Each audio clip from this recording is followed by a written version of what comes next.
تستمعون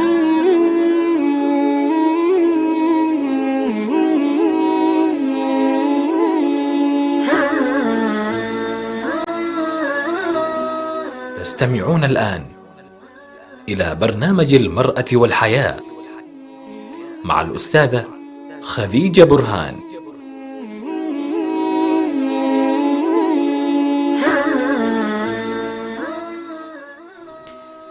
السلام عليكم ورحمة الله وبركاته، مستمعي راديو السلام حول العالم أينما كنتم. يتجدد اللقاء بكم اليوم الثلاثاء كما هو موعدنا دائما في كل أسبوع في برنامجنا برنامج المرأة والحياة. موضوعنا اليوم هو استكمال لسلسلة التغيير، كيف ولماذا التغيير. موضوع حلقة اليوم بعنوان خطوات التغيير. قبل كده خليني أذكركم برقم التواصل معنا على الواتساب أو اتصال الواتساب حسب الدولة اللي انتوا فيها. رقمنا هو 00447947831417. يسرنا استقبال مداخلاتكم ومشاركاتكم معنا في حلقة اليوم. لو جينا نتكلم عن هذا الموضوع هنلاقي نحن بنكمل نفس السلسلة في موضوع التغيير، وذكرنا احنا انه التغيير لازم يحدث شئنا أم أبينا، يعني بعلمنا أو بدون علمنا. لكن لو انتبهنا شوية لهذا الموضوع رح نلاقي انه دائما حياتنا ما تخلو أو غير خالية من التغيير. دائما في تغيير قاعد يصير. مثلا التغيير اللي يجري في خلال مراحل عمرية، مثلا النضج، الإنسان ينضج ويتعلم ويثقف ويمر بتجارب ويتغير. هذه مرحلة ممكن ما يشعر فيها الإنسان كثير، يعني يعتبر الموضوع جدا عادي. وعندنا نوع من التغيير يعمل أو يحدث هذا التغيير خلاف مصلحة الإنسان أو ضد مصلحته. كيف هذا الشيء؟ كيف ممكن يصير؟ لما يكون الإنسان نفسه لم يتولى قيادة نفسه، لم يتولى إدارة نفسه، لم يتولى بناء مصالحه أو العمل من أجل مصالحه. يعني كان شريك مثلا مع شخص آخر في أمر ما من أمور التجارة، من أمور الحياة، من أي أمر في الدنيا يعني، أو ممكن يكون صديق، يعني صديقين مع بعضهم البعض. فيظن الإنسان أنه أنا وصديقي مثلا نفس الشيء، نفس الهدف، عندنا نفس الرؤية، نفس التوجهات في الحياة. طبعا هذا الكلام صحيح طالما أنه المصالح ما تأثرت، كل شيء صحيح. لكن عند مفترق الطرق أو مفترق الطريق لما يوصلوا في مرحلة معينة تتعرض فيها مصلحة أحدهما للخطر، هنا يبدأ الشخص الآخر اللي احنا نظن ونحسن الظن فيه أنه هو كلنا مع بعض وزي بعض ومصلحتنا واحدة وأفكارنا واحدة، أول ما يتعرض مصلحته للخطر على طول يقدم مصلحته على مصلحة صديقه. فهنا الإنسان طول الفترة هذه هو تحت قيادة شخص آخر لإدارة حياته، لكن مع الأسف الشديد يكتشف أنه كان كل اللي يحدث هو ضد مصالحه. التغيير الثالث اللي ممكن يمر علينا ونحن نكون السادة والقادة في هذا الأمر هو التغيير اللي يكون بإرادتنا نحن، برغبتنا نحن. خلاص قرار أني أنا أتغير، معناها هذه رغبة وقرار، معناها أنه أنا لازم يكون عندي فكر وتخطيط لهذا الأمر اللي أنا أبغى أغيره. فهذا الموضوع أهميته هو أن الإنسان يقرر، هو راح يتغير، يقرر فقط هل يتغير برغبته وإرادته وبفهم وعلم، ولا يتغير تغير عشوائي بناء على مصالح الآخرين وعلى رؤية الآخرين وعلى أفكار الآخرين. فلازم يقرر هل يكون هو القائد أم يكون هو المقود، هل غيره يخطط له ولا هو يخطط لنفسه وينفذ أفكاره وخططه في مسألة التغيير. طيب إيش كان منهج الرسول صلى الله عليه وسلم أو منهج الإسلام في التغيير؟ هل في منهج في الإسلام للتغيير؟ نعم، الإسلام أساسا دين دائما يدعو إلى التغيير، تغيير الأفكار الخاطئة، تغيير المعتقدات، تغيير السلوك، تغيير نمط الحياة البليد اللي ما في خير للإنسان ولا للآخرين. عن النبي صلى الله عليه وسلم قال في الحديث: لن تدخلوا الجنة حتى تؤمنوا، ولن تؤمنوا حتى تحابوا، أولا أدلكم على شيء إذا فعلتموه تحاببتم، أفشوا السلام بينكم. ممكن هذا الحديث كلنا سمعناه 100 مليون مرة، وقليل مننا ممكن فهم البعد الآخر في هذا النوع من الأحاديث. حديث النبي صلى الله عليه وسلم في يعني هذا منهج للتغيير. كيف هذا المنهج للتغيير؟ أول شيء طلب أن الإنسان يغير نفسه، حط له النتيجة. يعني أول شيء قال له لازم تغير نفسك، ورسم له الطريق والأشياء الأسلحة اللي يحتاجها أثناء مرحلة تغيير النفس أو تغيير السلوك، وقال له النتيجة. يعني أعطاه الخريطة كاملة. فإيش كان؟ قال له لن تدخلوا الجنة حتى تؤمنوا. خلاص، النتيجة كان إيش؟ هو دخول الجنة. لكن كيف يدخل الإنسان الجنة؟ حتى تؤمنوا. طيب، بالإيمان. ولن تؤمنوا حتى تحابوا. الإيمان فكر، اعتقاد. تحابوا هنا هو السلوك، الصفة اللي لازم تكون موجودة في الإنسان، واللي هي السلوك، معناها إيمان وعمل صالح.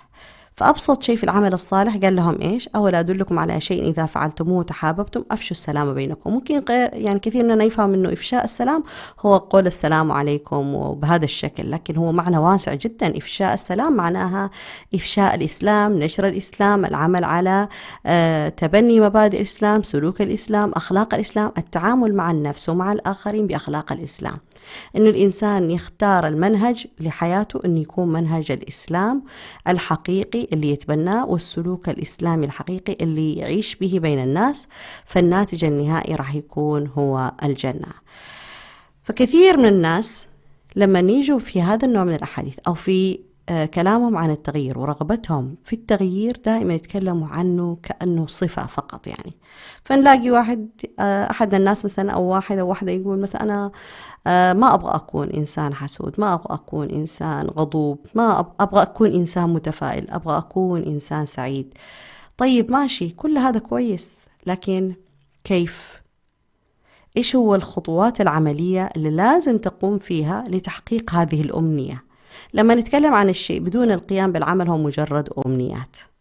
أمنيات تبقى في مكانها وفي دماغ أصحابها وتموت، وتيجي أمنية تانية وثالثة فوقها وخلاص، ولا يحقق الإنسان شيء. فهنا مطلوب دائما أن الإنسان مع هذا النوع من الأمنيات أنه يعني يكون صادق ويطبق، يعني يخوض الرحلة العملية في مسألة التغيير، اللي هي الخطوات العملية في موضوع التغيير. طيب، نتكلم الآن عن شيء اللي هو عنوان حلقتنا، اللي هي خطوات التغيير. الموضوع هذا خلوني بس أعطيكم تنبيه بسيط. الموضوع هذا مهم جدا، وأهميته هو أنه الإنسان دائما هو في حالة تغير دائم، يعني ولازم يتغير عشان ظروفه تتغير، عشان أحواله تتغير، عشان الأشياء من حوله تتغير، وما ينتظر أنه والله الأشياء والظروف تتغير والإمكانيات تتحسن حتى يكون الإنسان هذا قادر على إحراز التقدم في الحياة. فعندنا من خطوات التغيير عندنا تقريبا 11 خطوة للتغيير يقوم فيها الإنسان في رحلة التغيير، أو ينبغي أن يقوم بها الإنسان في رحلة التغيير. طبعا إن شاء الله يعني حلقتنا تكفينا والوقت يكفي إن احنا نتكلم بشكل موجز ومختصر جدا في هذه الخطوات، لكن حنحاول قد ما نقدر نحن نغطي على أغلب الأفكار المهمة أو الخطوات المهمة بتوضيحها وشرحها لكم في هذه الحلقة المميزة. أول خطوة وأهم خطوة من خطوات التغيير التي يجب أن يقوم فيها الإنسان إنه يجلس يتأمل نفسه. كيف يعني يتأمل نفسه؟ يعني إنه الإنسان يجلس مع نفسه يفكر أنا إيش عندي وإيش ما عندي. ولما نقول إيش عندي وإيش ما عندي، نحن في الحلقة الماضية ذكرنا إنه يسأل نفسه الإنسان في أي جانب هو لازم يتغير. احنا طرحنا 3 أسئلة: هل أنت سعيد لما تكون لحالك؟ هل أنت راضي عن نفسك وعن المستوى اللي أنت وصلت له ولا لا؟ إذا كان الجواب هو أنا غير سعيد أو غير راضي، لازم تحدد في أي جانب أنت غير راضي، أو أي سلوك هو اللي أنت غير راضي عنه، عشان يكون موضوع أن أنت تتأمل وتفكر في نفسك والجانب اللي أنت محتاج أنك تشتغل عليه في موضوع التغيير واضح بالنسبة لك. نحن ما نبغى نقول التغيير وخلاص على العموم، لا، إنما نبغى نحصر في شيء معين. خلينا مثلا ناخذ إنه الإنسان يبغى يغير سلوك معين. السلوك هذا أو بلاش السلوك كمان، إنما مشكلة معينة متكررة في حياته يبغى يغيرها، ما عاد يبغاها تظهر. إذا يجلس يتأمل نفسه، أنا إيش الشيء اللي قاعد أسويه عشان تظهر معايا هذه المشكلة؟ ما هي تصرفاتي وسلوكياتي وردات فعلي في التعامل مثلا مع هؤلاء الناس اللي تسببوا لي بهذا النوع من المشاكل؟ طيب أنا ليش ردت فعلي كذا؟ فيجلس الإنسان يحاسب نفسه حساب شديد، حساب مو قصدنا فيه إنه يعني يلوم نفسه، لا، إنما يسأل نفسه فقط يعني ليش، إيش قاعد يصير، إيش العلامات أو التصرفات اللي أنا قاعدة أسويها مثلا بتعطيني هذه النتائج في الأعمال. والله أنا قاعدة أبذل جهدي في الأشياء هذه، بس النتيجة ما قاعد تكون مقابل الجهد شيء مرضي. فتحديد أول شيء السلوك اللي إحنا نبغى نغيره، وتأمل إيش عندنا إحنا، صفاتنا الإيجابية ومعرفة صفاتنا السلبية، يعني معرفة ما عندنا وما ليس عندنا. هذا مهم جدا. ليش هذا كله؟ حتى الإنسان يقدر الأشياء المعطلة في شخصيته أو الأشياء اللي ما يعرفها في نفسه يبدأ يعرفها أول شيء. ثاني شيء يعرف يستخدمها استخدام صحيح. كثير مننا عندنا قدرات ومواهب وسلوكيات جميلة جدا، لكن نحن ما نعرفها، نتعامل معها كأنها من المسلمات، كأنها أشياء عادية جدا يعني غير ممتعة. فالآن في رحلة التغيير نحن حنستخدم كل الأشياء هذه اللي هي أسفل صفاتنا اللي احنا ما متعامل فيها، أو الصفات المختبئة والمهارات الغير ظاهرة، هي اللي راح نستخدمها كوقود في رحلة التغيير اللي راح نكون فيها. طيب أهمية هذه المرحلة قلنا احنا عشان يعرف الإنسان إيش له إيش عليه، كمان حتى يستطيع أنه يقدر يتعرف على أخطائه بشكل موضوعي بدون ما يجلس مثلا يلتمس الأعذار لنفسه. خلاص بشكل موضوعي جدا يعرف أنه هذا التصرف أو هذا السلوك خاطئ تماما بدون أي لوم وعتاب. طبعا الإنسان بعض الأحيان في رحلة التأمل هذه ممكن ما ينجح فيها 100%، وخاصة إذا سواها لوحده. ليش؟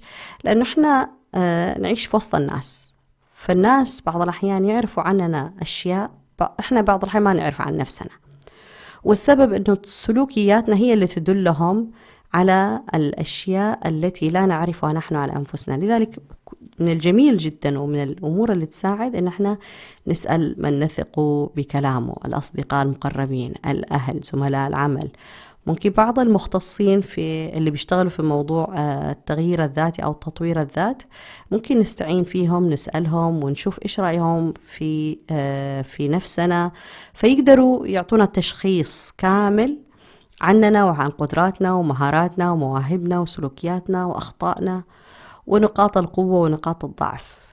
فهذه المعلومة اللي راح نحصل عليها من كل هؤلاء الناس هي معلومة قيمة جدا، والإنسان يحافظ عليها ويحتفظ بها للعمر كله، لأنه لما يبدأ رحلة التغيير هو حيستمر في هذه الرحلة في سلسلة طويلة جدا من التغيرات الإيجابية أو التغيرات الفعالة في حياة هذا الإنسان. فإذا القاعدة الأولى حتكون أنه لازم ننظر للماضي تبعنا ولأخطائنا ولقدراتنا ولمهاراتنا ولنقاط القوة والضعف اللي عندنا قبل الانطلاق بأنفسنا إلى المستقبل، لأنه احنا نبغى نوصل للمستقبل أو نعيش المستقبل بشخصية جديدة، بإصدار جديد، وليس الإصدار القديم، الإصدار البليد أو الإصدار اللي ممكن تتكرر فيه نفس نتائج الأعمال، نفس المشاكل، نفس الأشياء اللي تظهر. فإحنا طالما إحنا نبغى نغير معناها لازم نستفيد من كل الأخطاء اللي صارت في الماضي والتي ما زالت تحدث معنا في الحاضر حتى نغيرها ونعدلها ونضبط فيها قبل أن ننطلق إلى رحلة في المستقبل، وننطلق في هذه الرحلة بطاقة عالية جدا. القاعدة الثانية أو الخطوة الثانية من خطوات التغيير الفعال اللي هي حدد الهدف أو نحدد الهدف اللي احنا نبغى نوصل إليه. كيف هذا الكلام يعني، أو إيش معنى هذا الكلام؟ أول شيء لازم نعرف أين نحن، لازم أعرف أنا فين، بالضبط أنا فين واقفة، في أي مشاعر، في أي سلوكيات، في أي أخطاء، في أي حياة. ولازم أكون عارفة تماما أنا فين أبغى أروح، وليش أبغى أغير، وليش أبغى أبدل هذا السلوك أو هذا التصرف في الحياة القادمة. معرفة الهدف اللي أنا أبغى أوصل له يساعدني أنه أعرف تماما الخطوات التي لازم يعني أقوم فيها، أو الأعمال التي يجب أن أقوم فيها، أو الممارسات اللازمة للوصول لهذا الهدف. كل هدف له ممارسات معينة، سلوكيات معينة للوصول إليه. مو يعني إذا اختلف الهدف معناها أن احنا نمسك الخريطة نفسها ونفس الطريقة ونفس السلوك نمارسه للوصول لأهداف مختلفة، لا، كل هدف يحتاج له شيء معين. وطبعا لما نكون نختار هدف، لا نختار هدف عشوائي، لازم يكون هدف محدد، وأقدر أعرف أنه أنا صار حدث في هذا الهدف أو أثناء وصولي لهذا الهدف حصل التغيير، وأقدر أعرف كمان هل الخطوات التي سوف أتبعها للوصول لهذا الهدف هي قابلة للتطبيق ولا لا. نعطي مثال على ذلك. طلاب المدارس والجامعات في هذه الأيام كل واحد يتمنى أنه ينجح. ممكن نحن حتى مع أولادنا نمر بهذا الشيء، أنه مثلا يكون واحد من الأولاد يجيب درجات أقل في المدرسة في الاختبارات مع طلاب الفصل تبعه، وطلاب ثانيين يجيبوا درجات كاملة، وانت عارفة مثلا أو انت عارف أنه ولدك ممتاز وشاطر وكل شيء، بس ما تقدر تفهم كيف يجيب درجة سيئة في دراسته هذه. فهنا السؤال دائما نحن نقول لأولادنا إيش هو؟ أنت مو عندك عقل زي عقلهم، عندك نفس المنهج، عندك نفس القدرات، وأنت بالعكس أذكى كمان قد تكون من الطلاب نفسهم، وقاعد تحضر الدروس وقاعد تفهم. طب إيش المشكلة؟ هذا مهم جدا. السؤال إيش المشكلة؟ المشكلة هي الرغبة. ما عنده رغبة أنه يتفوق على أقرانه وعلى زملائه في الدراسة، ويعني يكون بارز بينهم. لذلك هو يتعثر في هذه النقطة، فيكون إيش؟ يقف في مكانه بدون ما يكون عنده هدف محدد. طالعين لكم فاصل، وإن شاء الله لما نرجع من الفاصل نكمل هذه الفقرة ونتوسع فيها. فاصل ولا تروح بعيد.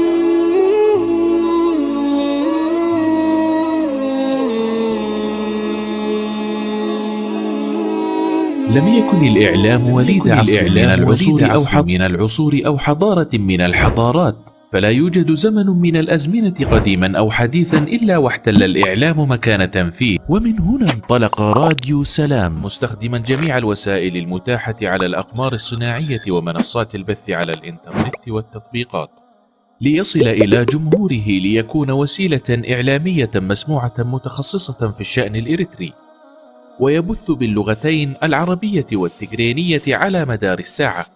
راديو سلام يخاطب المجتمع الإريتري كافة بجميع مكوناته، ويتفاعل مع قضاياه لترسيخ الانتماء وتجديد الوعي وتحقيق السلام والريادة، ويبث على الأقمار الصناعية والمنصات الإلكترونية كافة، وكانت أهدافه تعزيز قيم السلام والإخاء والتصالح والعيش المشترك، نشر قيم الإسلام وأخلاقه وتعزيز الأعراف والأخلاق الفاضلة، ترسيخ مكانة المرأة وتفعيل دورها في المجتمع والعناية بقضايا المرأة والطفل والشباب وكبار السن، المساهمة في التنمية ومواجهة الفقر والجهل وتوطين اللغة العربية. اكتمل بث راديو سلام على المنصات التالية: على القمر الصناعي نايل سات على التردد 12687، وعلى متجر الأندرويد والأبل، وعلى الموقع الإلكتروني سلامميديا61.com، وعلى جميع وسائل التواصل الاجتماعي. راديو سلام، سلام ووئام.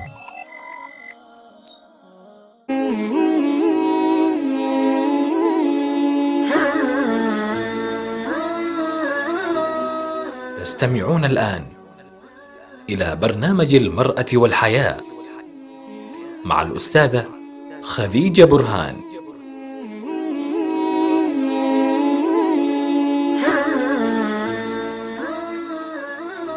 رجعنا لكم مرة ثانية مستمعينا الكرام، ويسعدنا تواصلكم معنا على الرقم 00447837 عبر رسائل الواتساب أو الاتصال الواتساب حسب الدولة اللي انتم فيها.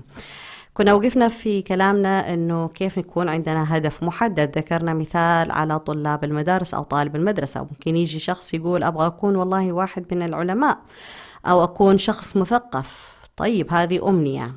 الآن السؤال هو كيف تبغى تحول هذه الأمنية إلى هدف يتحدد؟ يعني في أي جانب تبغى تكون مثقف؟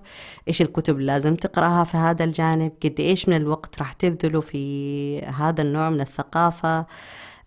كيف راح تستثمر في نفسك؟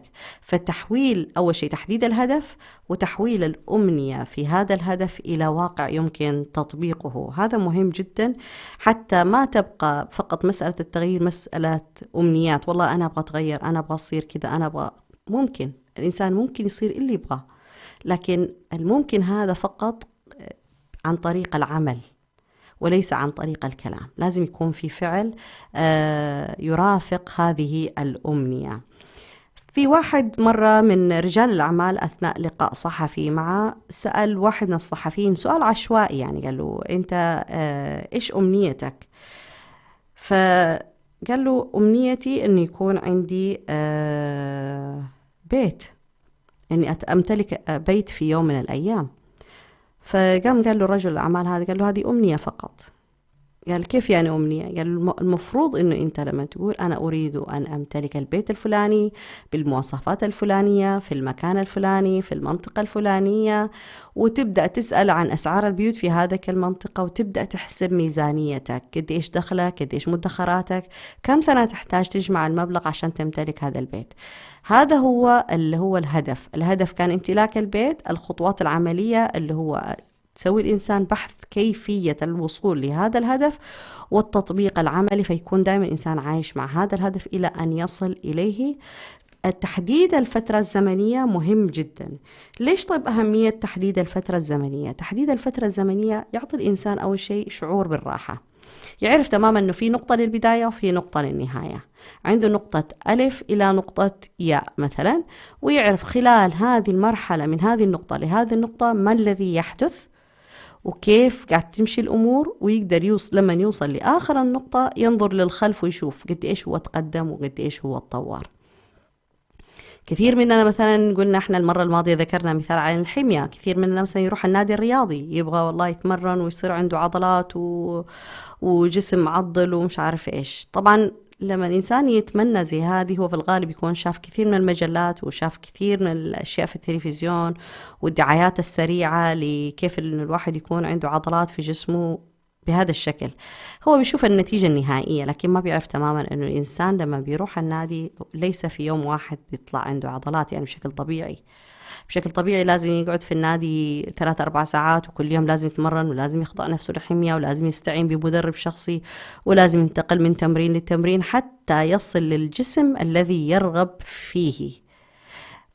فدائما الاستعانة بالناس المحترفة أو وضع خطة سليمة جدا للوصول للهدف وتحديد فترة زمنية، وتكون الخطة قابلة للتطبيق، الإنسان يقدر يقوم فيها ويطبقها عمليا. هذا أهم أو هذه أهم خطوة يقوم فيها الإنسان في حياته. الأمثلة كثيرة في ذا الجانب، ولو نجلس من اليوم لآخر العمر نقول أمثلة، في كثير أمثلة. لكن طبعا المشكلة مو هنا، المشكلة أنه الكثير مننا يحبط أثناء التفكير في الخطوات. يعرف الإنسان إيش يبغى، لكن يستصعب تماما أنه يخوض في الأمر عمليا أو يقوم بخطوات عملية. ليش؟ لأنه يشوف كأنه الموضوع طويل وما راح أقدر أسوي زي كذا، ممكن أوصل وممكن ما أوصل، ويجي الإحباطات كلها قبل ما يبدأ الإنسان. فالإنسان أول شيء لازم يكون عنده رغبة صادقة في أنه يخوض موضوع التغيير مع نفسه، تغيير السلوك للوصول لهدف معين، وتحديد هدف معين يقدر بخطوات معينة للوصول لهذا الهدف أنه يصل إليه. في فترة زمنية محددة. ممكن الإنسان لما يحدد فترة زمنية قصيرة ما يصل للهدف، فيطول الفترة الزمنية، فيلجأ كمان لفترة أطول. يعني الإنسان ما يستعجل مع التغيير هذا أنه يكون في عجلة من أمره، لأنه دائما موضوع التغيير ما هو موضوع سهل ولا هو موضوع سريع، موضوع جدا بطيء ويمر بمراحل كثيرة جدا. التغيير ببساطة أشبه بالشجرة، بذرة نحطها في الأرض وننتظر، نسقيها بالماء شوية شوية ونعتني فيها ونعرضها للشمس بكمية معينة بمقدار معين بدون ما يزيد، ونفس الشيء كمية الماء كل يوم كل يوم كل يوم إلين تبدأ تسوي جذور في الأرض وتبدأ تطلع على السطح. ولما تطلع على السطح معناها مو معناها أن احنا نجحنا، لا، لسه المشوار طويل. نستمر في عملية سقاية هذه الرغبة وهذا الهدف والعمل عليه حتى نحن نشوفه طلع بشكل واضح تماما، يعني فوق مستوى سطح الأرض، حتى يكون ظاهر للناس وللعيان وللجميع. إذا ذكرنا احنا الهدف أو الخطوة الثانية في هذا الأمر، والخطوة الثالثة في موضوع التغيير اللي هي نحدد المعلومات والمعارف اللي نحتاج إليها للوصول للهدف. طبعا هذه ذكرناها بشكل سريع، وبرضو نحن نذكرها بشكل سريع أن احنا طالما عندنا رغبة أن احنا نوصل لشيء معين لازم يكون عندنا معلومات كافية عن هذا الشيء، كيف نوصل له، كيف نتعامل معه، وكيف ممكن نطبق عمليا ما يحدث في داخل هذا الأمر. هذه المعلومات الكافية جدا في هذا الأمر هي ما يجعلنا نحن نقود عملية التغيير ولا يقودنا غيرنا. دائما الإنسان لما يكون متسلح بالعلم والمعرفة تجاه الشيء اللي يبغى ينتقل إليه أو يتغير إليه هو دائما يكون قوي جدا، وهذه القوة تساعده أنه يستمر في أنه يسير في موضوع التغيير بقوة وباتجاه ثابت، لأنه خلاص الآن عنده هو المعارف كلها. فأي شخص يجي أو أي أحد يجي يقول له خلاف ما يعرفه في هذا الأمر هو ما راح يقبله. ليش؟ لأنه الخطة خطته والرحلة رحلته والمرحلة هي مرحلته. فأي أحد يأتي بمعلومة حيقابله بالمعلومة التي عنده في هذا الجانب وفي هذا الأمر. فدائما نحن نقول إيش؟ العلم قوة، فما بالنا لما يكون العلم اللي نحتاجه أو نتزود فيه في رحلة التغيير. نذكر مثال على ذلك. مثلا إنسان عنده فكرة خاطئة عن نفسه، ممكن هو ينظر نفسه أنه هو شخص يعني سيء، أو مثلا هو شخص دائما يعني متشائم، أو إنسان مثلا يفترض في نفسه أنه هو جبان ودائما يخاف ودائما عنده مخاوف، عنده هواجيس وعنده وسواس. هذه أفكار خاطئة الإنسان تتكون عن نفسه مثلا بناء على ظروف يمر فيها. فإذا كان الإنسان عنده فكرة خاطئة عن نفسه أو عن الآخرين أو عن الحياة، لازم هو يقف مع نفسه وقفة صادقة ويسأل نفسه سؤال واحد: هل هذه الأفكار التي عندي عن نفسي وعن الحياة وعن الآخرين وعن الدنيا كلها هي أفكار صحيحة، أفكار مطلقة خلاص صحيحة 100% ولا لا؟ الجواب حيكون طبعا لا. طالما أنه الجواب لا، معناها لازم يبحث الآن طب إيش الصح في الموضوع ده. حيلاقي إنه والله طالما في أشياء سلبية في الحياة أو في الأشخاص أو في نفسي، كمان أنا عندي أشياء إيجابية أو الناس عندهم أشياء إيجابية أو الحياة فيها أشياء جميلة كمان. معناها يبدأ ينظر للموضوع بشكل موضوعي، حيبدأ يحصر الأمور والأفكار اللي تدور في رأسه من خلال طرح الأسئلة وإبدالها بأفكار جديدة. طالما عنده أفكار سلبية في أي جانب من جوانب الحياة، معناها لازم يستبدلها بشكل صحيح وبشكل موضوعي وبشكل حقيقي بالأفكار الإيجابية الموجودة. لما نقول الأفكار الإيجابية ما نبغى شيء يطلع من خياله، زي ما في الناس في الشر أو في الإنسان في نقص، دائما في ما يقابله من الأشياء المشرقة في الناس وفي الحياة وفي الشخص نفسه. فالإنسان يركز دائما على الأشياء القوية فيه والأشياء الجيدة في الناس والأشياء الجيدة في الحياة، وهذه الأشياء اللي يركز عليها هي اللي ياخذها معه في رحلة التغيير. ما يطالع الأشياء السلبية. حتى لما يجي الناس يخوفوه ولا يذكروه، لازم يذكر لهم حتى يسمع نفسه ويسمعهم الأشياء الأخرى الجيدة في الأمر هذا. لما يقول والله أنت إنسان ما تقدر على كده، أنت دائما تبدأ التغيير وما تكمل، أصلا همتك ضعيفة، لازم يثبت لهم الآن أنه همته مختلفة. أنا همتي ما هي ضعيفة بدليل أنه أنا سويت كذا وكذا وكذا وكذا. يعني يتذكر الإنسان نجاحاته، الأمور الجيدة اللي قام فيها في حياته. لما يذكر الإنسان لنفسه هذه النجاحات وهذه الإنجازات في الحياة ويذكرها للآخرين، هو يذكر نفسه أنه هو إنسان قوي، وإنسان يقدر يخوض مرحلة التغيير ويقدر يصل للهدف اللي هو يبغى إليه، يعني يبغى يوصل إليه.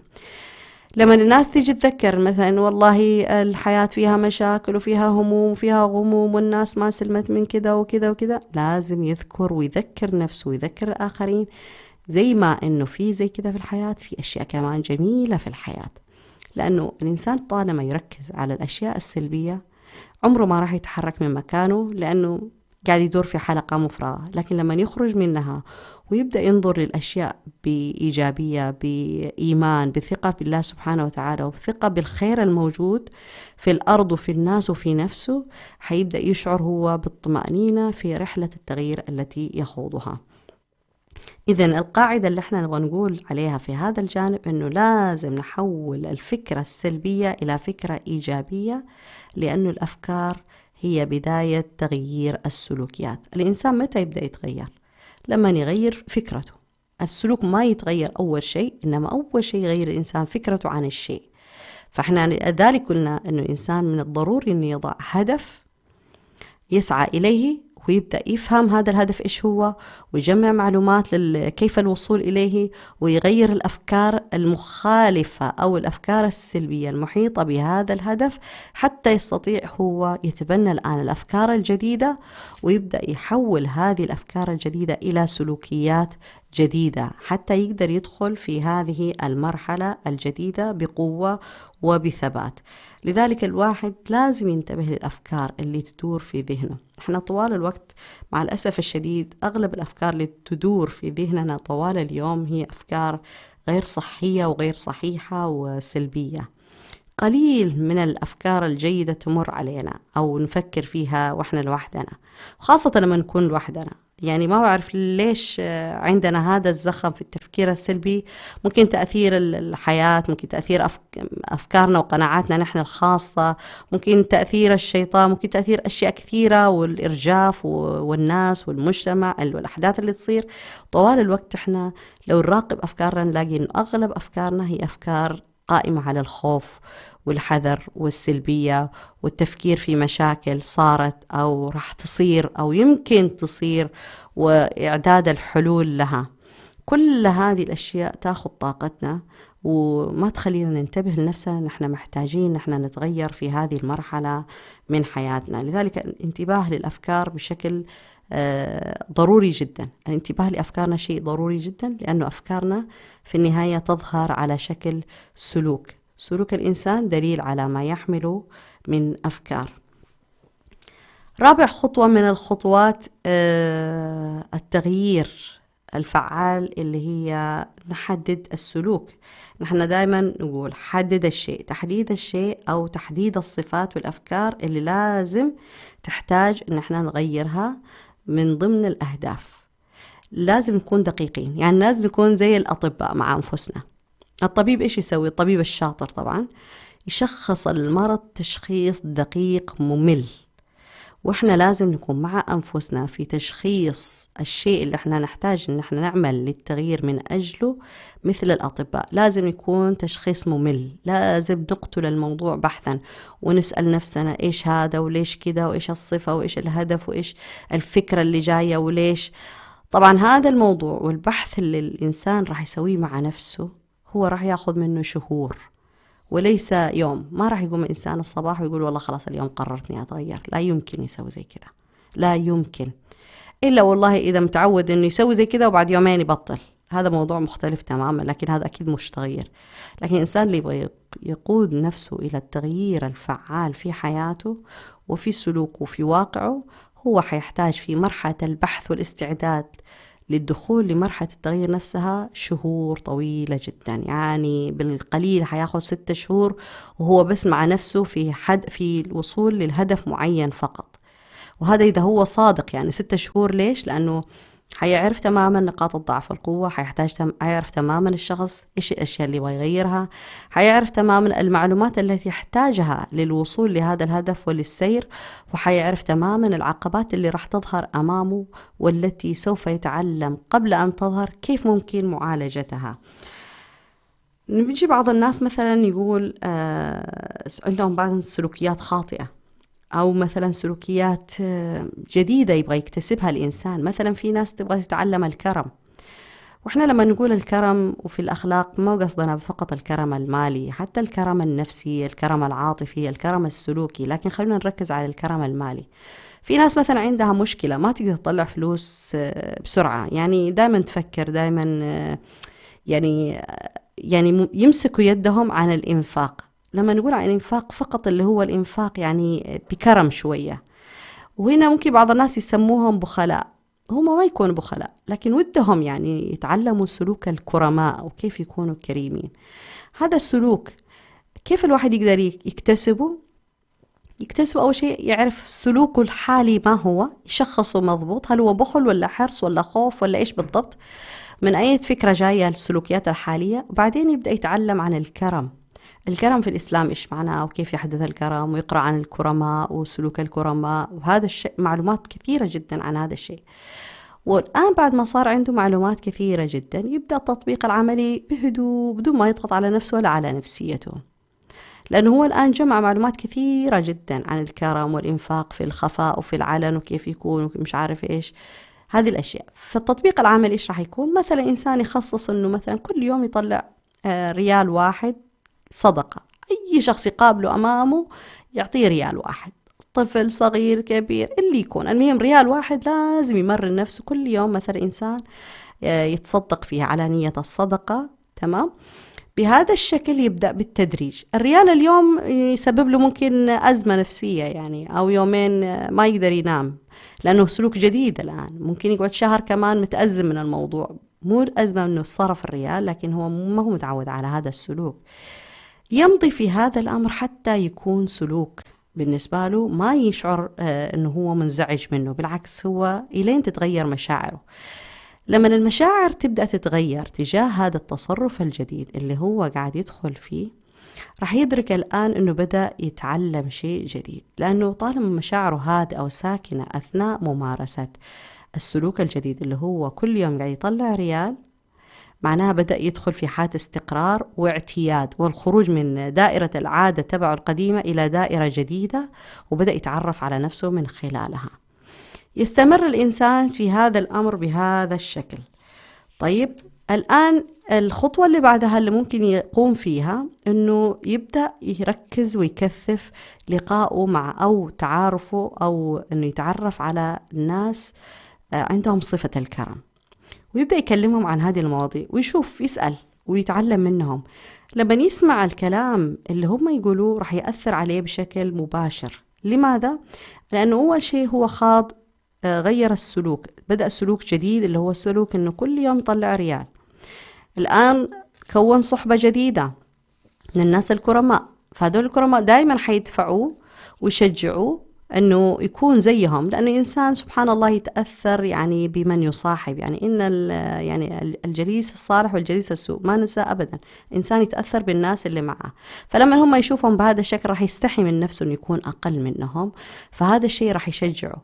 كمان معرفته عن قصص الكرماء وما يقوم فيه، وأن الله سبحانه وتعالى كيف أنه يبارك في المال، وكيف أنه هذه الأموال اللي ينفقها الآن هي تأتي يوم القيامة أثقل من جبل أحد عند الله سبحانه وتعالى.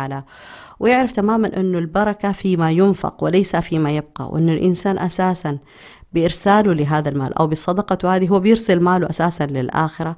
هذه الأفكار لما تتكون عنده بشكل مكثف من خلال المحيط اللي معاه، من خلال السلوك، من خلال ما يقرأ، من خلال ما يفعل، حيلاقي الإنسان مع الوقت أنه هو صار عنده صفة الكرم، وراح يكون ظاهر عند الناس هذا السلوك تبعه. السلوك الجديد راح يكون واضح تماما، لأنه الناس لها عين ترى، زي ما الناس تشوف العيوب والأخطاء، كمان عينها هذه هي نفسها ترى التغيرات والتحولات اللي يصير فيها الإنسان. لذلك موضوع أن الإنسان يغير السلوك والصفة التي السلوك مهم جدا أنه يعرف أول شيء إيش الشيء اللي يبغى يصل إليه. أنا أبغى أكون من هذه النقطة لكذا، أنا والله إنسان بهذا الشكل أبغى أصير إنسان مثلا يعني مختلف. أنا إنسان والله أنا متأخر وأسهر ووضعي صعب جدا ودي أكون من الناس اللي يقوموا مثلا الصباح بدري ويناموا بدري. طيب كيف؟ لازم هذه أمنية أنه ودي أو أبغى، كل هذه أمنيات. الحقيقي لازم الإنسان يبادر في تغيير سلوكه من خلال معرفته ضرر السلوك القديم وفائدة السلوك الجديد اللي لازم الآن يبدأ يتبناه ويعمل إليه. إذا قاعدتنا في هذا الجانب راح تكون أنه ترجمة الفكرة أو الأفكار الموجودة إلى سلوكيات هو الشيء الوحيد فقط اللي يحولها إلى حقيقة في واقع الأمر. خامس خطوة يخوضها الإنسان في رحلة التغيير أو في مرحلة التغيير اللي هي أهم خطوة، تغيير البيئة أو إيجاد البيئة المساعدة في عملية التغيير. الله سبحانه وتعالى قال في القرآن الكريم: إن الله لا يغير ما بقوم حتى يغير ما بأنفسهم. إيش معنى تغيير البيئة؟ نحن نعرف قصة الرجل الذي قتل 99 نفسا، وبعدين لما سأل راح لعالم وسأله هل الله يغفر لي؟ قال له لا، قتله فكمل 100. ثم ذهب إلى عالم آخر فقال له نعم يغفر لك، لكن إيش؟ اترك أرضك، دع أرضك هذه واذهب إلى أرض أخرى فإنها أرض سوء. تغيير البيئة، تغيير المكان مهم جدا. نحن لما نقول تغيير المكان مو معناه أن الإنسان يخرج من بيته، مو معناه أنه يهاجر، مو معناه أي كذا، لا، لأنه هذا الموضوع صعب جدا. لكن يغير المحيط تبعه. والله عنده أصدقاء سوء يبدلهم بأصدقاء جدد، عنده أصدقاء كسالى مثلا يبدلهم بأصدقاء نشيطين، عنده أصدقاء متشائمين يصاحب ناس متفائلين، عنده ناس مثلا أكلهم غير صحية، الإنسان يمشي مع الناس اللي أكلها صحي، اللي تتكلم في الصحة. عنده ناس تتكلم دائما في الإحباطات، في الكآبة، يبدأ الإنسان يبحث عن الناس الذين يشرقوا الحياة بهم أو اللي يوروه الجانب المشرق في الحياة. تغيير البيئة مهم جدا في إحداث عملية التغيير، وتغيير البيئة عملية سهلة جدا، مو معناها أن الإنسان يغير أي شيء من الموجود، إنما يغير هو من المكان الذي يتواجد فيه في هذه البيئة. كنا حابين جدا نحن نكمل الخطوات معكم، لكن إن شاء الله في الحلقة القادمة راح نكمل ما تبقى من الخطوات الفعالة في مرحلة أو رحلة التغيير اللي يخوضها الإنسان.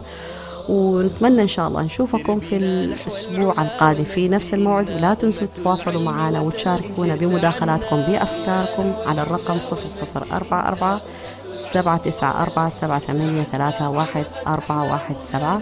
كنت معكم أنا خديجة برهان في برنامج المرأة والحياة. يتجدد لقاء بكم إن شاء الله الأسبوع القادم في رعاية الله وحفظه. العليا سوية، همة تعد ولا يعد عليها، كيف لا والمجد يا مجد إليها. همة تعد ولا يعد عليها، كيف لا والمجد يا مجد إليها. هيا بالعزم نعيد اليوم مجدا، إن أردنا للهوى والجهل حدا. هيا بالعزم نعيد اليوم مجدا، إن أردنا للهوى والجهل حدا. إن أردنا للهوى والجهل حدا. سر بنا نحو العلا والمجد، إنا أمة العلم وسل إن شئت عنا. سر بنا نحو العلا والمجد، إنا أمة العلم وسل إن شئت عنا. عنقت أحلامنا نجم الثريا، هي والمدرك العليا سوية. عنقت أحلامنا نجم الثريا، هي والمدرك العليا سوية. أين أنت أيها الجيل الطموح؟ أين أنت أيها البر النصوح؟ أين أنت أيها الجيل الطموح؟ أين أنت أيها البر النصوح؟ إننا جئنا بأحلام تسامى في سماء المجد والحلم تنام.